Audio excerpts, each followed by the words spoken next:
ఎప్పుడు మొదలైందో తెలుపగల తేదీ ఏదో గుర్తించేందుకు వీలుందా? ప్రణయం ఎవరి హృదయంలో ఎప్పుడు ఉదయించిందో గమనించే సమయం ఉంటుందా?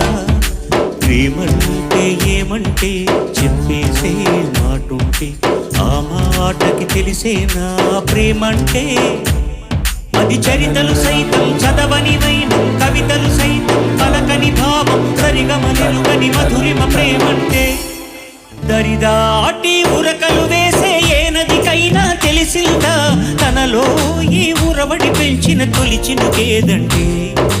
సిరిపై ఎగిరే వరకు చేనుకు మాత్రం తెలిసిందా తనలో కనిపించే కళలకు తొలి పిలిపేదంటే?